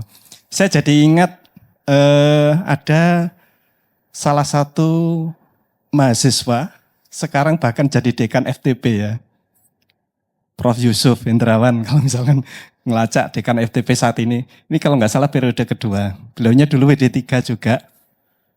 Beliaunya dulu istilahnya pokoknya saya nanti pengen ke Gunung Fuji. Nggak tahu caranya gimana, uangnya nggak ada dan seterusnya. Tapi saya harus ke sana. Ya, akhirnya ya berusaha S1-nya dari IPB ya, Bogor. Kemudian beliaunya berusaha supaya bisa dapat beasiswa ke Jepang. Jadi S1, S3-nya S1-nya IPB, S2, S3 di Jepang. Akhirnya berhasil ke Gunung Fuji. Terus yang jadi masalah ngerjakan untuk disertasinya itu perangkatnya sangat sederhana, simple. Kamera canggih nggak punya. Apalagi orang Indonesia mungkin dibandingkan orang-orang di Jepang itu teknologinya saat itu jauh ya. Jadi kameranya misalkan menggunakan kamera simple. Tapi dengan kamera simple tadi itu semangatnya seperti ninja ya. Jadi pedangnya itu bukan pedang yang terbuat dari besi. Istilahnya mungkin kalau misalnya film-film ninja itu pakai kayu gitu ya. Dengan kayu tapi efeknya memberikan deterrence ya. Jadi lawan supaya takut ya, misalkan seperti itu. Nah, yang jadi masalah data itu difoto dengan kamera yang sederhana, resolusi yang rendah, tapi bagaimana dengan input data yang dengan kualitas yang jelek tadi itu mengalahkan data yang bisa diperoleh dari kamera digital yang bagus atau kamera yang bagus. Dan itu ternyata dapat apresiasi dan istilahnya ya dalam tanda petik. Jadi pada saat seminar itu juga mendapatkan applause dari para profesornya ya, dan termasuk dari penguji dan seterusnya. Dengan kualitas kamera yang sederhana, tapi bisa dalam tanda petik mengalahkan dengan input data dengan dari kamera yang bagus ya, seperti itu. Dan hasilnya dengan akurasinya juga tinggi ya terkait dengan ini. Jadi sumber daya ini juga sebenarnya jadi masalah, tapi saya dengan HP gini aja bisa kayak gitu, nah, apalagi canggih bahasanya seperti itu ya. Jadi seperti itu. Baik, mungkin ada lagi, silakan yang bertanya ya. Kalau nggak salah panitia ada konsumsinya ya nanti Bu ya. Semua ya ada. Oh ada. Mau tambahan? Prof. Wiwit silakan. Enggak, saya mau tanya nih, calon mahasiswa ini soalnya. Mungkin saya mencoba mewakili PUV mahasiswa Bapak Ibu semuanya. Tadi Pak Bayu kan bilang datanya bisa pakai drone. Mahasiswa kalau dibilangi drone gitu saya khawatirnya enggak ada yang mau ngambil skripsi. Ya, waduh aku lah tuku drone ya. Saya yakin persoalan mahasiswa kebanyakan itu pertama cara memilih dataset. Apakah primer, apakah sekunder.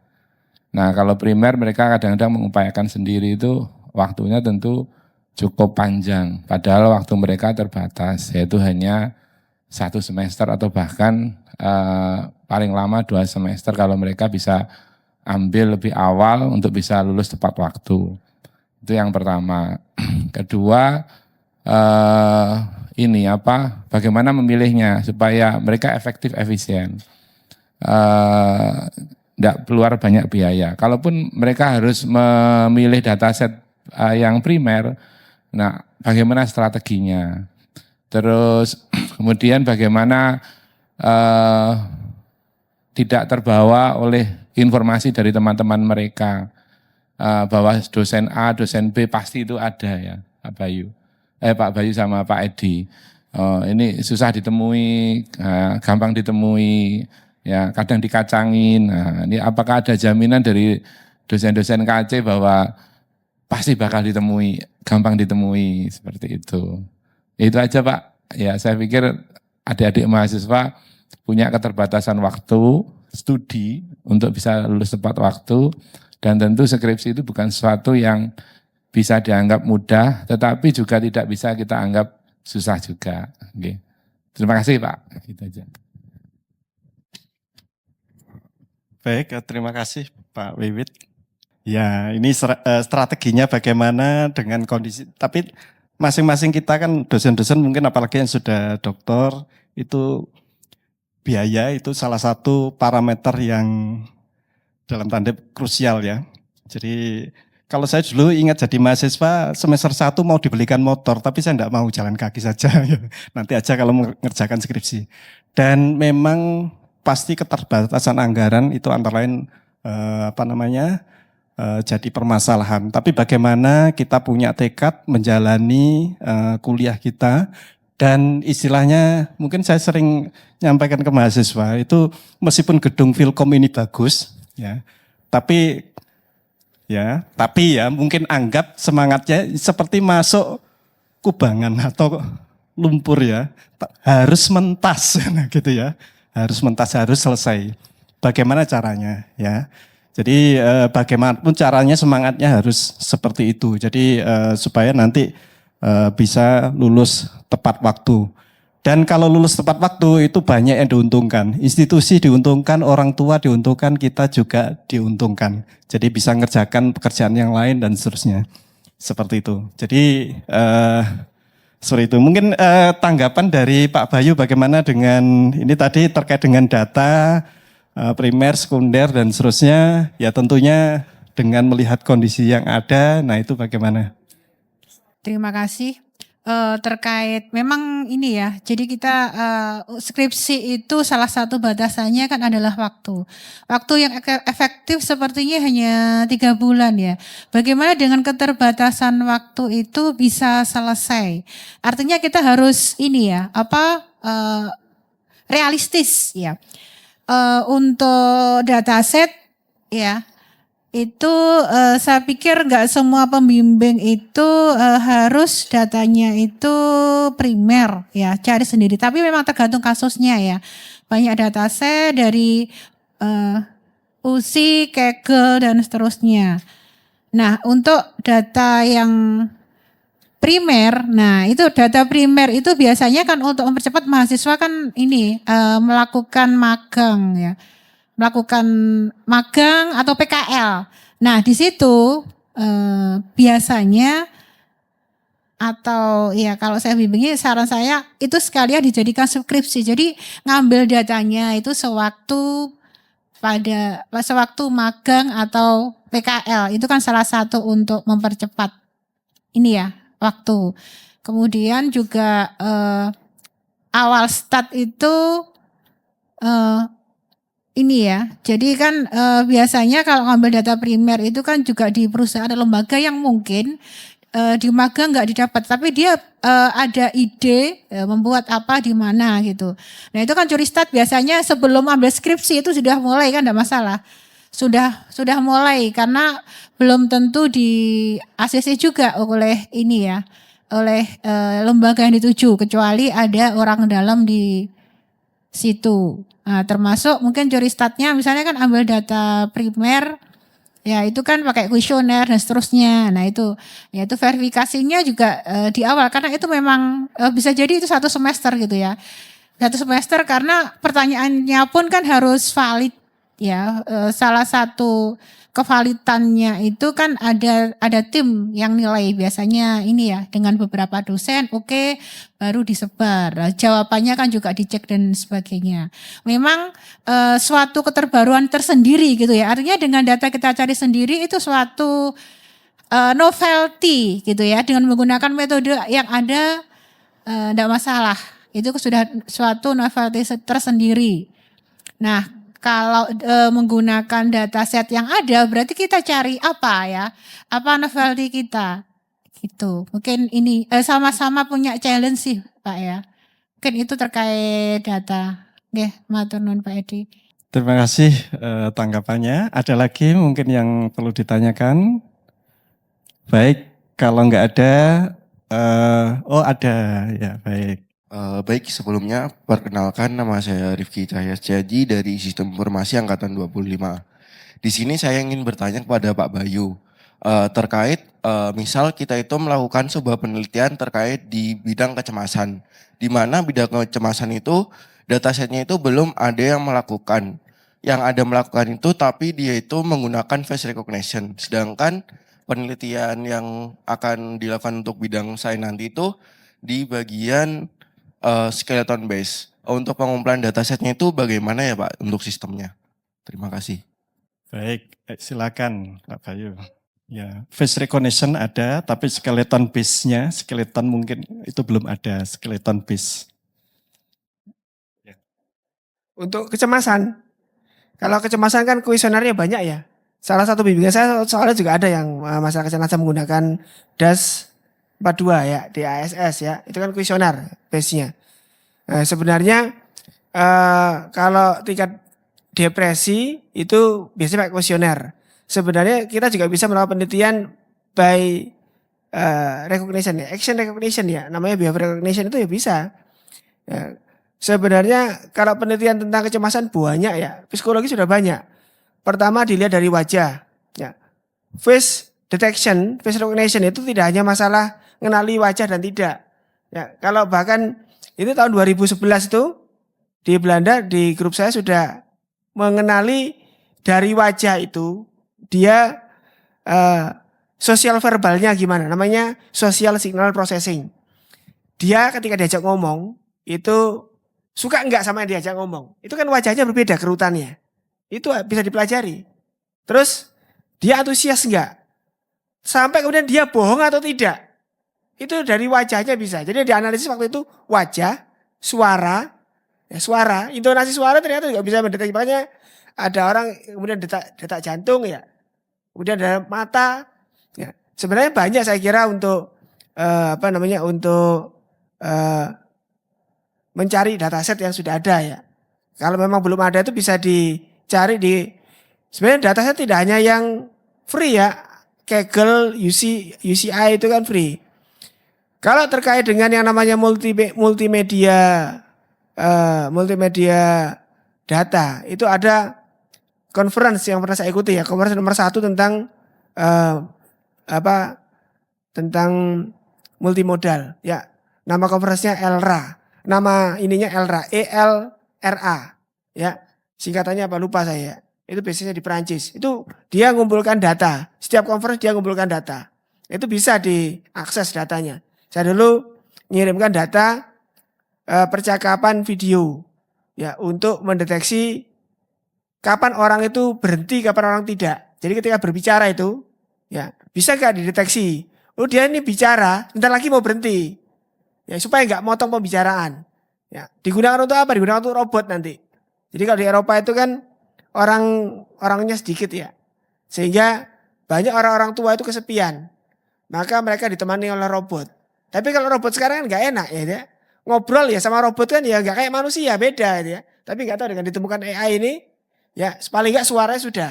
Tapi kan geraknya tidak. Suaranya robot kan masih beda.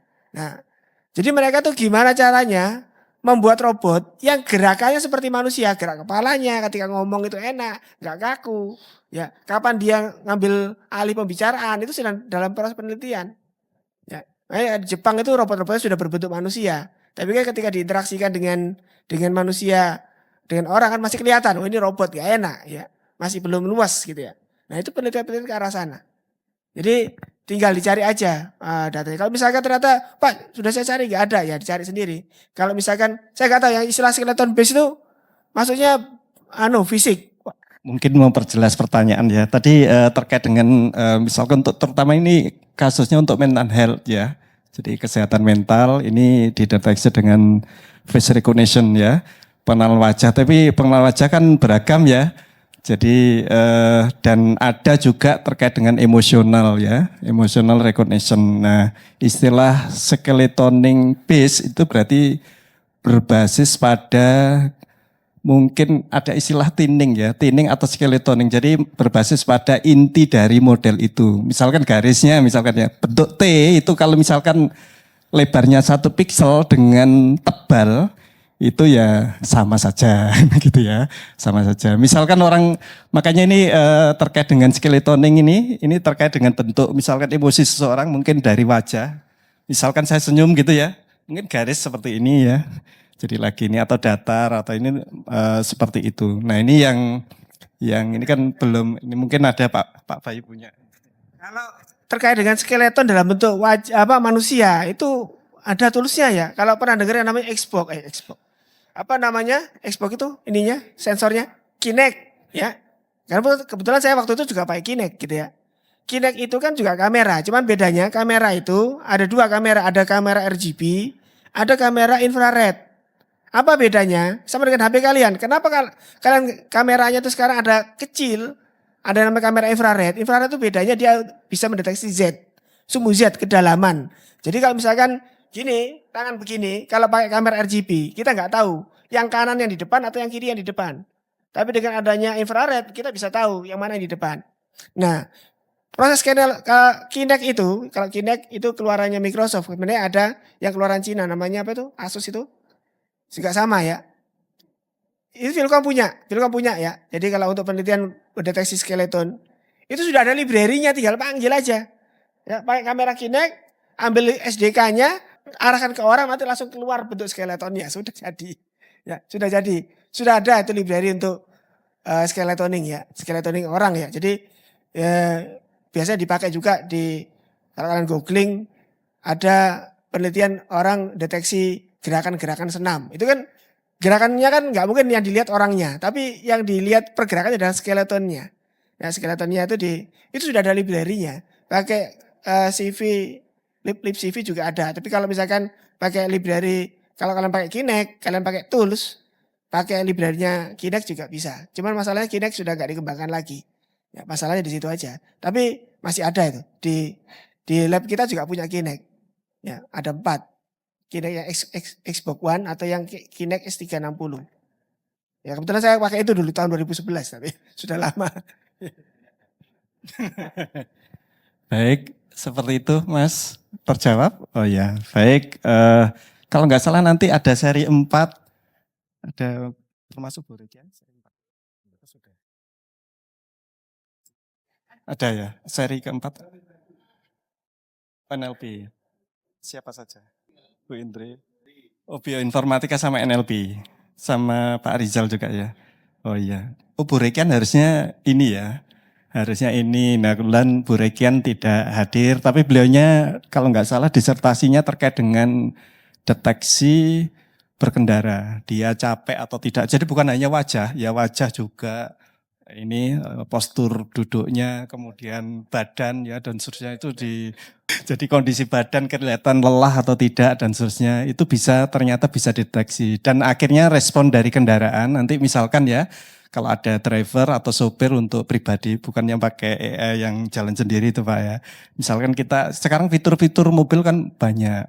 Ya, mungkin akan diberikan respon misalkan ya kursinya pada saat driver itu capek ada pijitnya misalkan dan seterusnya, itu respon yang bisa diberikan nanti itu riset-riset saya kira terus dikembangkan ya. Wah, ini ada tambahan.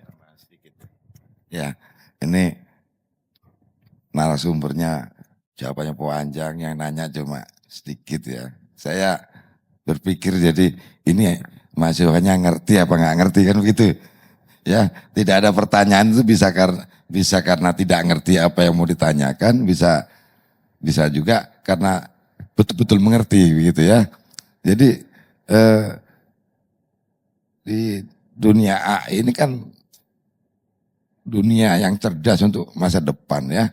Jadi harusnya banyak hal yang bisa dilakukan di AI ini ya, di bidang Anda komputer, teknik informatika ataupun teknologi informasi ya di Filkom ini.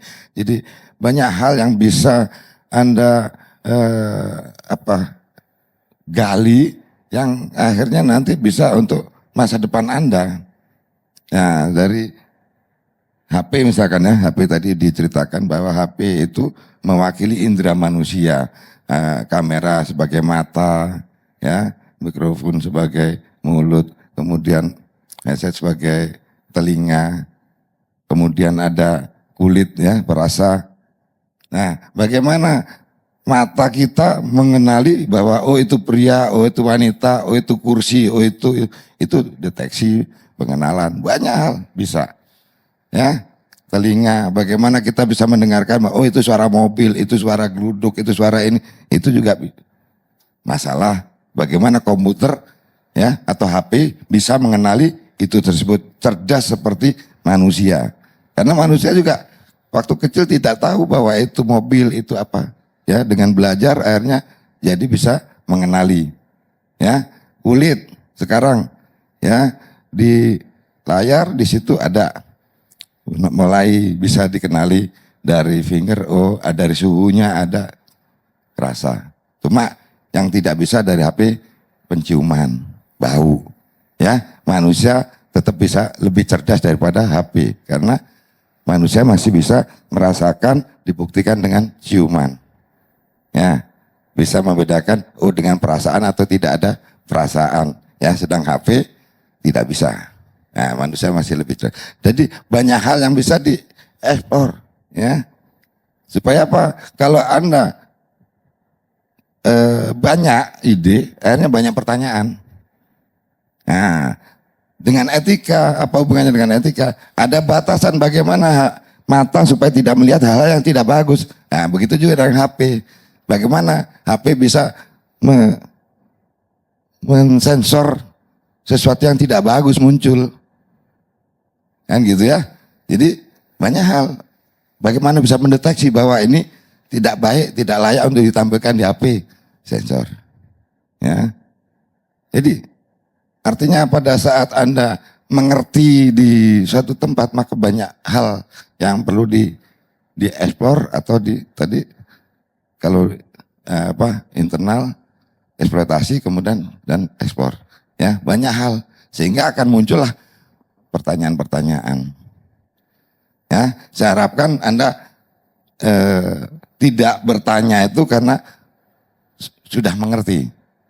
Ya, Paling tidak minimal itu mengerti dasar bahwa Anda berada di kendaraan yang tepat untuk masa depan Anda.